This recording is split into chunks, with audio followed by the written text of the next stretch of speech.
Do you think that right-wing media was concerned about Donald Trump's media company having its independent auditor charged by the SEC with systemic fraud for operating as an audit mill? I don't think so. Do you think the right-wing media was concerned that Donald Trump's former top aide, Hope Hicks, testified at the Manhattan District Attorney criminal trial against Donald Trump, that Donald Trump told her that he was aware about the payments that were made by Michael Cohen to Stormy Daniels? No. What do you think the right-wing media was actually concerned about? Well, they were concerned about President Biden eating a salad, and they had nonstop coverage. How dare President Biden eat salad? And you also had the right-wing media like Charlie Kirk having a mind-melting bonehead meltdown. It is beyond absurd, and I just want to have the aliens break it down. Did you know that the Alien Super Show,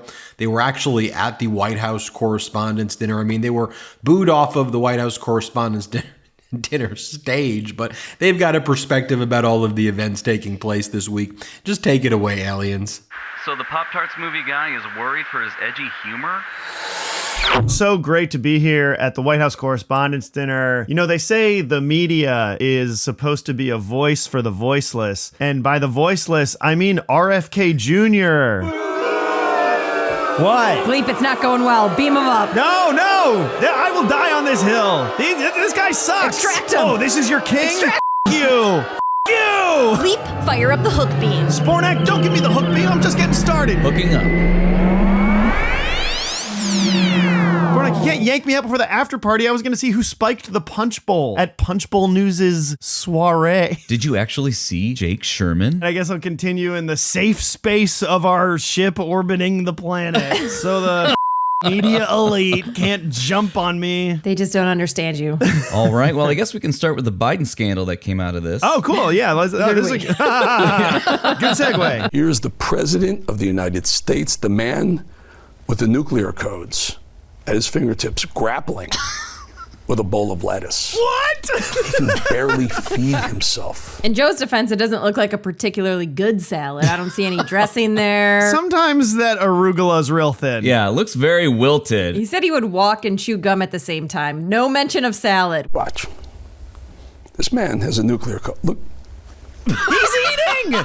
That's the president. What am I missing? With this buildup, I was expecting a leaf to fall. Here comes the airplane and landed. Yeah. He did the choo-choo, here comes the lettuce, and he ate it. He doesn't even eat the bread. He just sets it aside. What an insult to our grain farmers. The man who's going to push back on Russia, China, are you kidding me? I want a president who's never eaten a salad in his life. If anything, this just means he won't be like rushing to hit the nuclear codes. There's some time for dissent. There's some time for some balsamic glaze. In between where he hits each number on the keypad. By the way, comparing this to Trump, who needs 2 hands to drink from a water bottle. Yeah, look at all those glasses Joe has.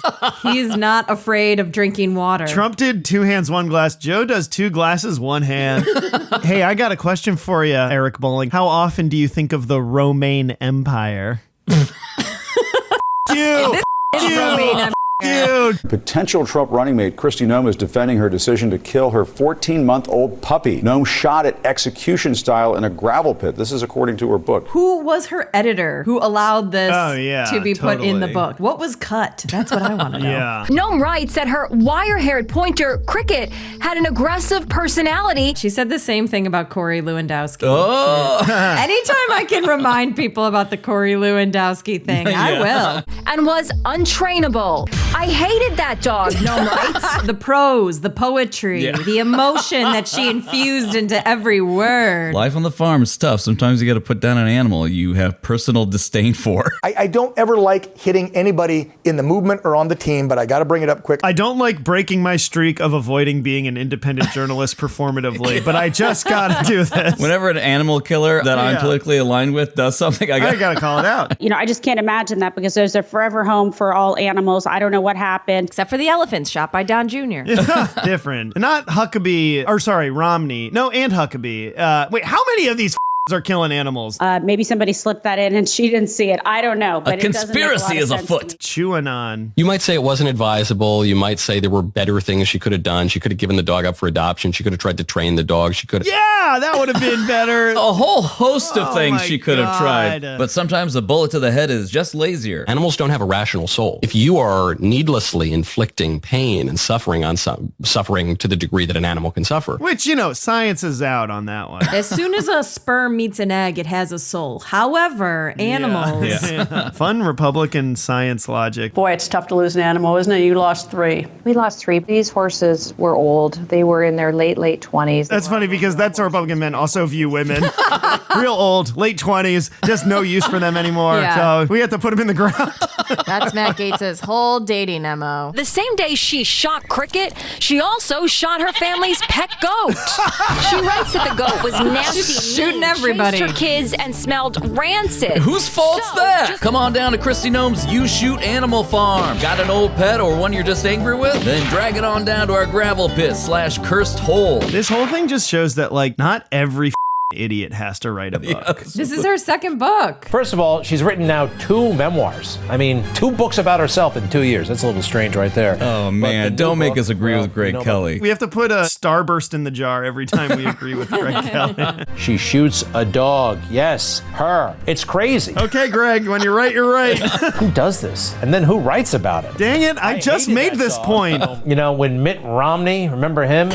He put his dogs on the roof. Dang, he's doing drive-bys of Rom. This is me. I'm literally Zotox ranting in Greg Kelly voice right now. He put the dog in some box on the roof. Now, we don't have a picture, but we had a little fun on the computer, and I think it looks something like this. Yeah, there's Mitt Romney. After that... The graphics department at Greg Kelly Reports really... They tried. You can tell it really wasn't done by AI. Yeah. After this happens with Kristi Noem, damn. That's it. Then again, the country is pretty crazy these days, but no. All you crazy watching me, I know I've done my part in stoking hatred. Then again, our followers are in a cult, and no one seems to care that the leader of the Republican Party is on trial right now. Anyway, here's another clip art image of an octopus in a taxi. Okay, from a mistreated puppy to a man-sized baby crying about being mistreated. So I'm going to go into this trial. I'm going to sit in a freezing cold icebox for 8 hours, 9 hours or so. So I appreciate you being here. Thank you very much. And I'm going to go into the icebox now. Sounds like a David Blaine stunt. It's court magic. Can he escape this barricade cage? And now I will sit in a very modern building for 8 hours with only 3 bathroom breaks. My case and my lawyers are completely underwater. Somebody just told me they'd never sat for such a long period of time in a courthouse before. That somebody was me. I was watching the news the other day and I saw this piece of on there ranting. This guy next to him, this lawyer next to him. Don't blink. Okay, so from the lowering of temperatures in courtrooms to the rising ones on college campuses. Anti-Semitism, as I said, is a virus, and it will spread if it's not stamped out. It's also like the woke mind virus. It's just it's another one of those mind viruses. Every virus is real except for the real virus that killed 1 million people. That one's fake as There was a neo-Nazi march the other day in Charleston, just 3 days ago. Yes, I'm aware. I was attending. It was my friends, yeah. The most acute physical threats continue to come from the far right. Why not extend this to make this a whole of anti-Semitism He's concentrating. investigation and thereby not be accused of making this partisan? This is not partisan at all. We'll call this out anywhere that it occurs. Except for within our party. Except for those last 4 examples you cited. But what's captured the nation's attention is what is happening on the university campuses. Charleston's story wasn't sexy enough, so we ran with the campus's headline. Listen, I'm an opportunist. I'm just trying to make the most out of this. We start with destruction, violence, and hate on college campuses, police clashing with protesters. Clashes is such a tell for when the media doesn't want to say what's really happening. Don't forget the vague hate. And also they can create a veneer of chaos. You can do the deduction on your end to figure out who's doing the chaos. Surely it's these rowdy kids and their pesky dog too, who will be shot execution style by Kristi Noem. Many of these protests started peacefully with legitimate questions about the war, but in many cases, they lost the plot. A journalist just straight up editorializing. She's criticizing protesters because she doesn't agree with what they're protesting. Or for how they're protesting. They're calling for a ceasefire. Well, there was a ceasefire on October 6th. To use the October 6th, there was a ceasefire line. This is one of those phrases that has been repeated because it's catchy, and a journalist should not be repeating it. Saying there was a ceasefire on October 6th erases the human rights call for a ceasefire today. Well, I know what you're all wondering. How's Charlie Kirk covering this? I have impatience for American Jews that have put up with the anti-white sentiments, because guess what, American Jews? Any white nationalist starting a sentence with, guess what, American Jews, not The great replacement theory has been replaced. We love you now. We got a new one. You're considered white in the eyes of the Marxists. What? White means you too. Welcome to the most hated class in America today. You're still not allowed in our country clubs, but welcome. And we've been warning against, hey, you know that there's like a lot of venom against white people?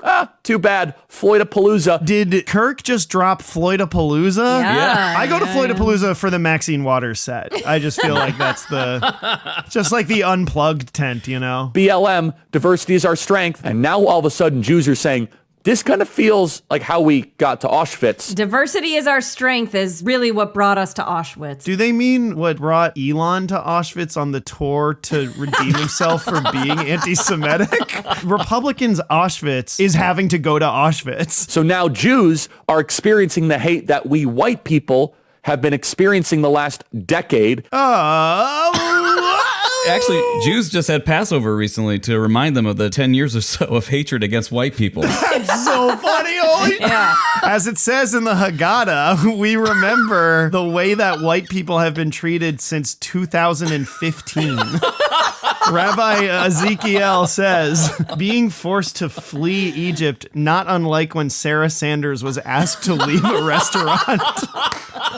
I don't know if this Passover humor is going to land on the right or the left now. Like, that's how confusing this is. What do they want?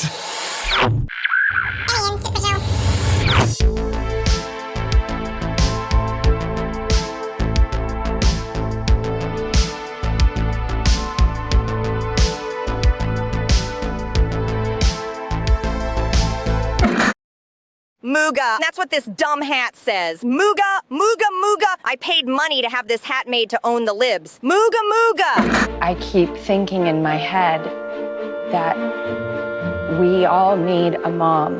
I've been thinking that we really all need a tremendous hug in the world right now. Yeah. But in our country, we need you to be Mamala of the country.